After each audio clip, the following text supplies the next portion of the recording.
Narito ang iyong pang-araw-araw na horoscope para sa Scorpio para sa araw ng March 23, 2026. Ang araw na ito ay nagbibigay sa mga Scorpio ng isang napakahalagang pagkakataon upang mas malalim pang masiyasat at maunawaan ang iyong sariling pagkatao pati na rin ang takbo ng iyong mga ugnayan sa mga taong nakapaligid sa iyo. Mararamdaman mo ang isang matindi at tapat na pangangailangan na galugarin ang mga tago mong emosyon at mga damdaming nananatili sa loob ng iyong puso, na siyang magiging daan upang magkaroon ka ng mas malinaw na pananaw tungkol sa mga bagay na tunay na mahalaga at may halaga sa iyong buhay. Ang paglalaan mo ng sapat na oras upang magmuni-muni at balikan ang mga aral mula sa iyong nakaraan ay makakatulong ng malaki sa paggawa ng mga matatalinong desisyon sa kasalukuyan. At ito rin ang magbibigay ng kailangang katahimikan sa iyong mga damdamin na kung minsan ay nagiging magulo o masyadong mabigat dahil sa dami ng iyong mga iniisip.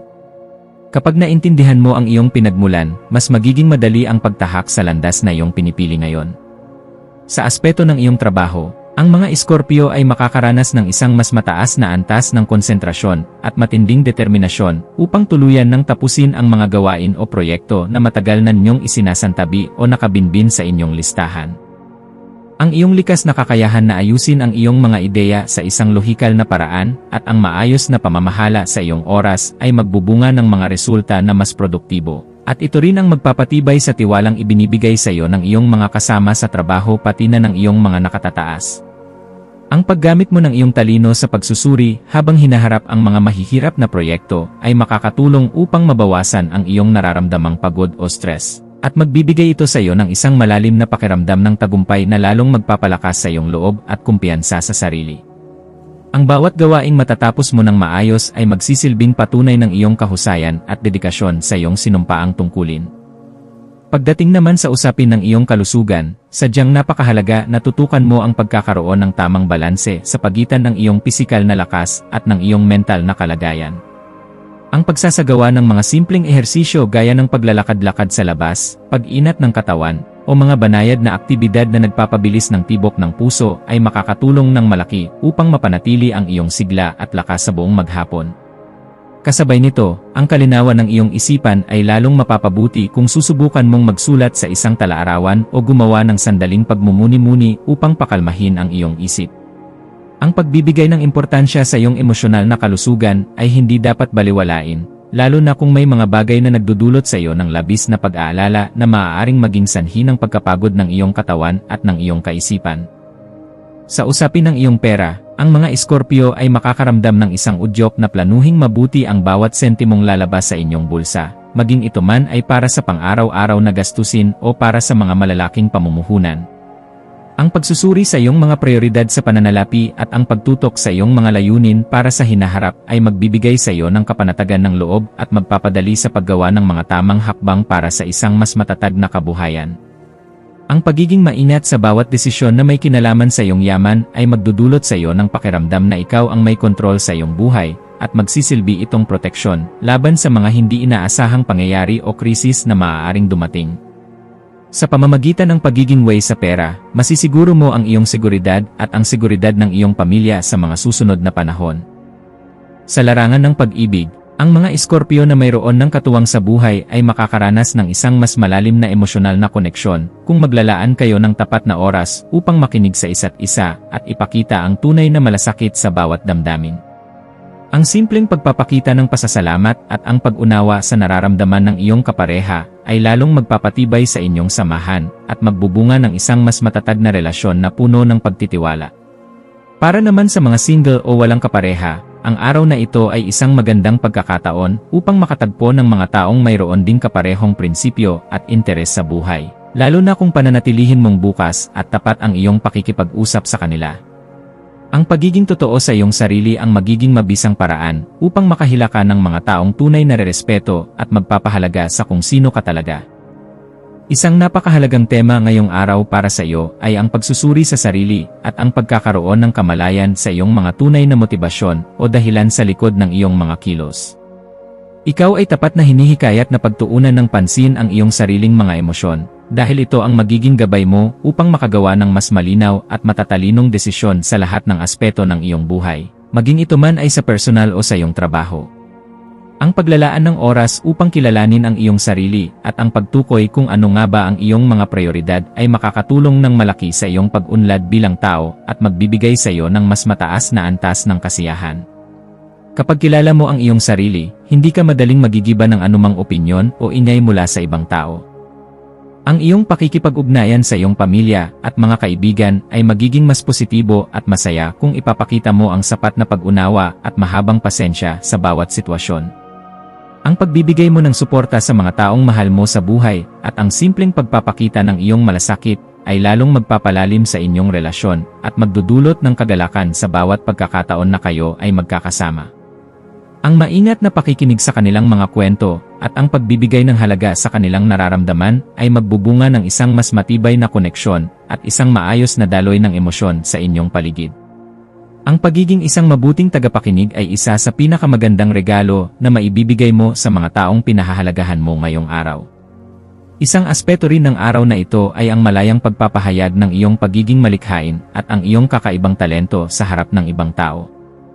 Makakaramdam ang mga Scorpio ng tunay na kasiyahan sa paggawa ng mga bagay na nagpapakita ng inyong personal na galing at malawak na imahinasyon, na makakatulong din upang mabalanse ang inyong mga emosyon at magbigay ng bagong inspirasyon sa inyong buhay. Ang paglahok sa mga malikhaing libangan o hobbies ay hindi lamang nagpapasaya sa iyo, kundi malaki rin ang ambag nito sa pagpapanatili ng kalinawan ng iyong isip at sa iyong kabuuang kagalingan bilang tao. Huwag matakot na ilabas ang iyong sining dahil ito ang nagbibigay ng kulay at kahulugan sa iyong araw-araw na pakikipagsapalaran. Sa loob ng iyong trabaho, ang paggamit ng diplomasya at ang iyong husay sa pagsusuri ang magiging pangunahing susi sa maayos na paghawak sa mga mapanghamong sitwasyon na maaaring lumitaw. Ang iyong kakayahan na pag-ugnayin ang iyong grupo at ang pagbibigay ng konsiderasyon sa pananaw ng bawat isa ay magdudulot ng isang mas maayos na daloy ng trabaho at mas magagandang resulta para sa inyong lahat. Ang pagiging maingat sa bawat hakbang na iyong itatapak ay lalong magpapalakas sa iyong tiwala sa sarili at magpapataas ng iyong kredibilidad o dangal sa harap ng iyong mga kasama at mga pinuno. Kapag nakikita nila na ikaw ay patas at maayos makitungo, mas magiging madali ang pag-abot sa inyong mga kolektibong layunin ng walang anumang alitan.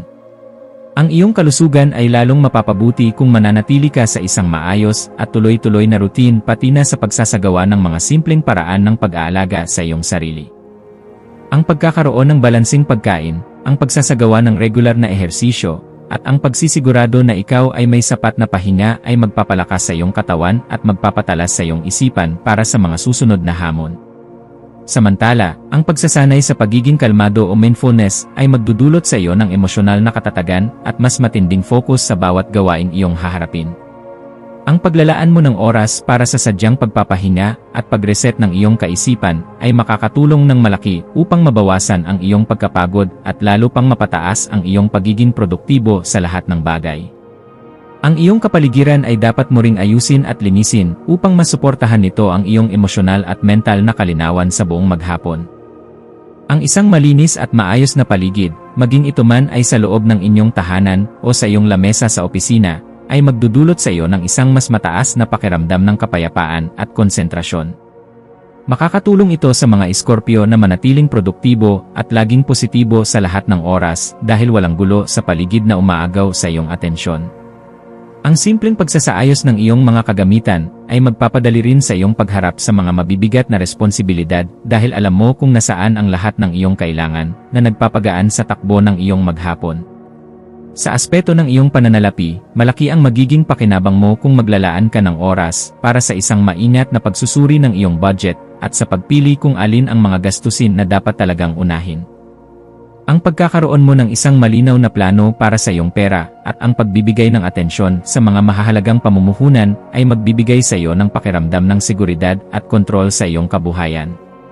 Ang paggamit ng estratehikong pag-iisip sa usapin ng pera ay makakatulong upang maiwasan mo ang pabigla-biglang paggastos sa mga bagay na hindi naman kailangan, at masisiguro nito ang unti-unting paglago ng iyong yaman sa hinaharap. Ang disiplina sa pananalapi ay isa sa mga pundasyon ng isang matagumpay at payapang buhay para sa iyo at sa iyong mga mahal sa buhay. Ang iyong pakikipag-ugnayan sa ibang tao ay magiging mas positibo at makabuluhan kung laging ipapakita ang tapat na pag-unawa at malasakit sa bawat pagkakataon. Ang pagbibigay mo ng iyong oras upang makinig ng mabuti at suportahan ang mga nararamdaman ng iba ay lalong magpapalalim sa inyong relasyon at magbubunga ng isang malalim na kasiyahan sa iyong puso.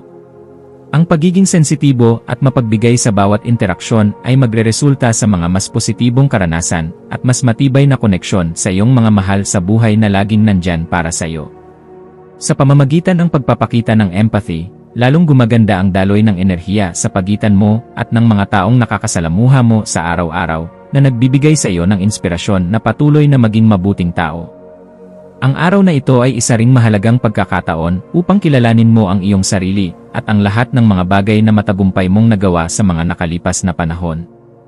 Ang pagbibigay mo ng halaga sa iyong mga personal na tagumpay at ang tapat na paggamit sa mga aral na iyong natutunan ay magdudulot sa iyo ng bagong inspirasyon at matibay na tiwala sa iyong sariling kakayahan. Ang pagtutok mo sa iyong sariling pag-unlad bilang tao at ang patuloy na pagpapalakas ng iyong mga kasanayan ay magbibigay sa iyo ng isang napakapositibong pananaw at kailangang lakas upang harapin ang anumang hamon o bagong oportunidad na darating sa hinaharap. Huwag mong kalimutang purihin ang iyong sarili dahil ang bawat hakbang na iyong ginawa ay patunay ng iyong katatagan at determinasyon sa buhay. Sa huli, ang bawat Scorpio ay tapat na hinihikayat na gumawa ng mga maingat, tapat, at malinaw na hakbang upang mapanatili ang tamang balanse at ang positibong daloy ng iyong buhay ngayong araw. Ang paggamit mo ng iyong talino sa pagsusuri, ang pagkakaroon ng malalim na kamalayan sa iyong mga emosyon, at ang pagkakaroon ng maayos na pagpaplano ay magbubunga ng kapanatagan, tagumpay, at tunay na kasiyahan sa iyong personal at profesional na pamumuhay. Ang pagkakaroon ng isang malinaw na pananaw at ang pagpili ng tamang aksyon sa bawat sandali ay magbibigay sa iyo ng sapat na lakas at inspirasyon upang mas maayos mong harapin ang lahat ng mga hamon pati na ang mga magagandang oportunidad sa mga darating na panahon. Manatiling matatag dahil ang lahat ng iyong pagsisikap ay magbubunga ng maganda. Ang iyong mga maswerteng numero para sa araw na ito ay 4, 18, at 27 na siyang magdudulot sa iyo ng sapat na positibong enerhiya at bagong inspirasyon sa bawat kilos mo. Ang iyong maswerteng kulay naman ay ang kulay lila na sumasagisag sa balanse ng iyong mga emosyon at kapayapaan ng loob, pati na rin ang kulay navy blue na nagbibigay sa iyo ng isang napakalinaw na pag-isip at matalas na konsentrasyon. Ang iyong maswerteng gawain para sa araw na ito ay ang pagsusulat sa iyong journal upang malaya mong maipahayag ang iyong mga nararamdaman, ang pagsasagawa ng isang simpleng meditation upang maibalanse ang iyong mga damdamin, at ang paggawa ng mga malikhaing proyekto o creative projects upang mapanatili ang isang positibong daloy ng iyong isipan at kaisipan sa buong maghapon.